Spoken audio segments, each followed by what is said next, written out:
Should you invest in broker CDs? What is the difference between bank and broker CDs? What are the pros and cons of each? Because of the interest rate hikes, a lot of people have been thinking about moving their savings to a CD. Many people know about bank CDs, but now people are more aware about broker CDs. Even though broker CDs are new, they're newer to the average taxpayer. And so we're going to go over some of the things you should be aware of if you're considering moving money to broker CDs. So what are CDs? CDs is a certificate of deposit. So it's similar to savings. Most of the time when you have a savings, especially now when the interests are very low, you're not even matching with inflation. So people are thinking about other instruments. CD allows you to keep your money in a savings, but it's locked for a specific term. So you could have a CD 3 months, 6 months, 9, 1 year, up to 5 years, or even more. So basically, you're lending the money to the bank for that amount of time, and you're saying, I'm not going to touch it, so you can do whatever you want with that money, meaning probably invest in some other diversified or better return options.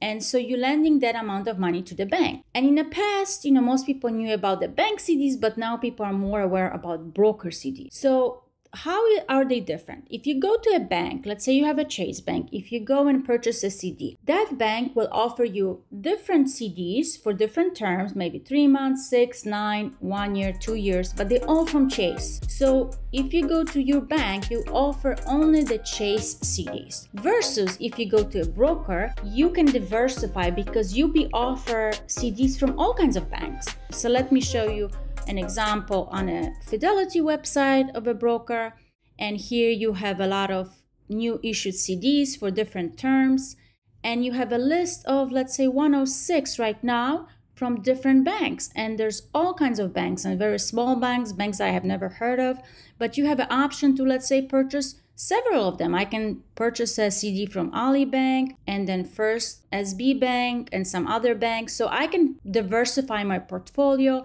and purchase different CDs based maybe on the return more so than where they're coming from. I'll show you in a second that all of them are FDIC protected. So what is FDIC insurance? In 1929, after the market crash in 1930s when there was huge depression, a lot of people didn't trust their banks because they lost a lot of money.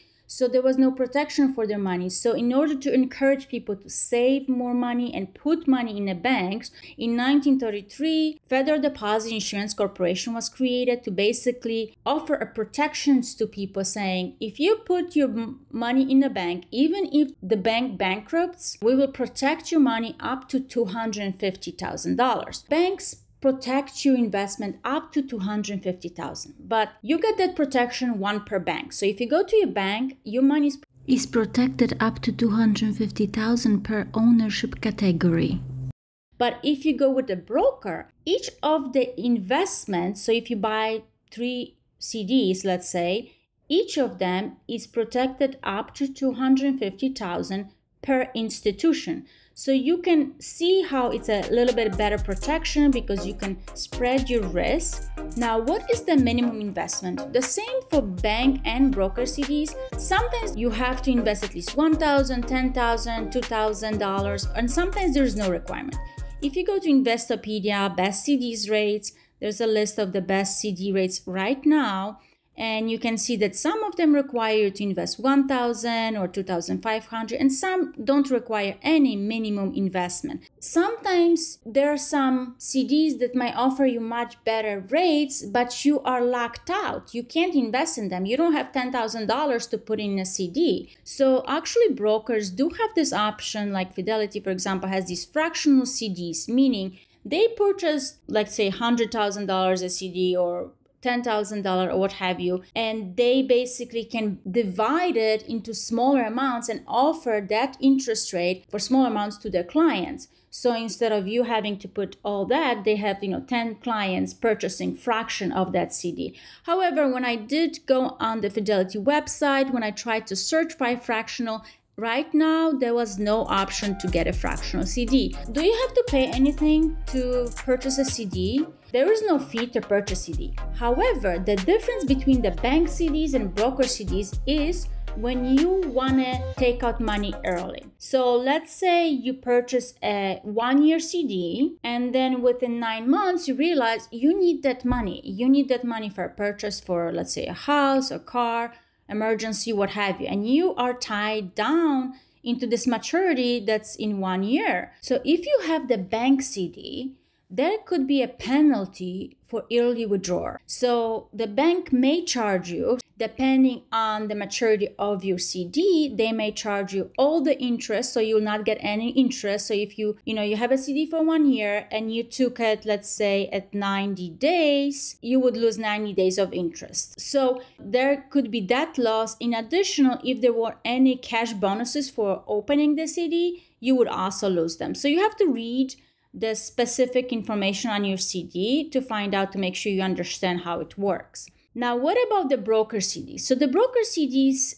doesn't charge you early withdrawal penalty. However, you can sell the CD in a secondary markets. So it's kind of like think about stock market. People are selling and buying different CDs that people are trying to get out of them. So if you have the 1-year CD and you realize you have to sell it at 9 months, you can sell it on a secondary market. And so Fidelity, for example, does charge you $1 per CD, which is $1,000 per value. So you do have that fee that you would have to pay if you want to sell your CD early. In addition to that fee, you could also lose more, because let's say if the interest rate right now, let's say you have a CD that's like 3% and the interest rate right now is at 5%, why would someone buy your CD from you that's only offering 3% if they can get a 5%? So you might lose money if the interest rate is higher. On the other hand, if the interest rates drop, so let's say you have the 3% interest rate CD, but the interest rate right now is 1.5, then you might actually gain more money, but because people want to get that high interest rate, so they'll be more willing buying it from you. So it depends on the current market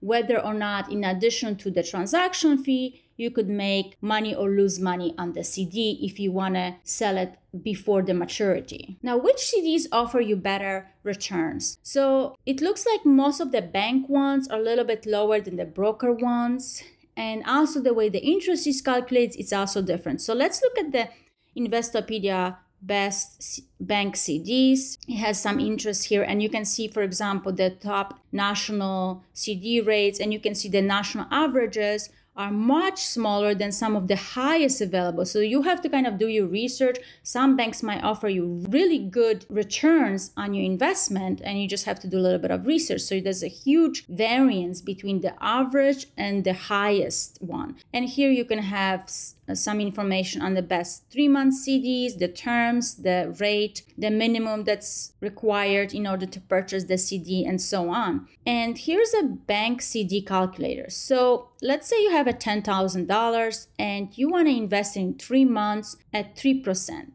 What would you get? $10,074 at the end of the 3-month period. And how is this calculated? So when we take 10,000 times the interest rate of 3%, that's $300. How come I'm getting only $74.17? Because the 3% months, it's annual percentage rate. So you have to divide it by 4 in order to get the close to $75. So you want to be aware of that, because sometimes the brokers, they tell you how much is the annual percentage rate or annual percentage yield. Now there's another calculator here if you want to see what's the difference between if you have a simple versus compound interest rate. So if you have a simple, if you have $1,000, you invested for 2 years, let's say 3%, there will be $30 first year, and then the next year you will get an interest rate on top of the $1,030. So that's the compound. The simple interest would basically just calculate 3% again on the first $1,000 principal you put in. So simple doesn't give you interest on top of the interest. So when you look at the CDs on Fidelity website, all of them have this yield. So again, the annual percentage yield, it accounts for the frequency in which the interest is applied. And so that's what usually you get when you have CD investment. Now let's talk about callability. So what is callability? It is an option for the CD issuer to call back your CD if the interest rates fall.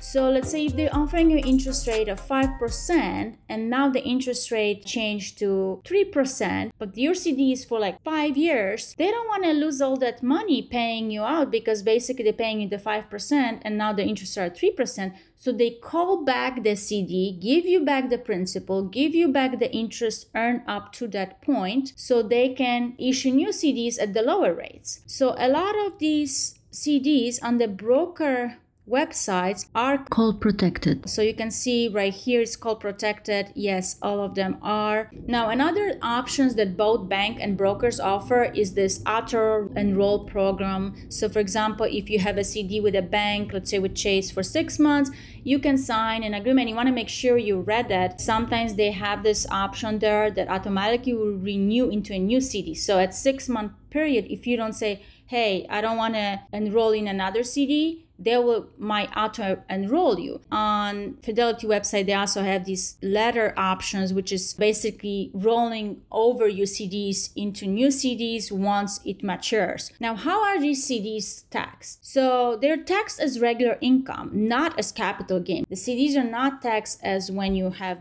stocks and bonds, mutual funds, and so on. They are not considered investment securities. They're more like saving options. And they're going to be reported on your 1099 INT as a regular income, and that will go on your 1040. So they're not getting the better rate that you can get with the capital gains if you hold them for longer than 1 year. So even if you have a CD that's 5 years, that return, it's still going to be taxed as regular income. You're not going to get the same benefit if you have an investment that's 5-year term, because that one will give you a better capital gain rate because it's a long-term investment. Hopefully you found this video helpful. Thanks so much for watching.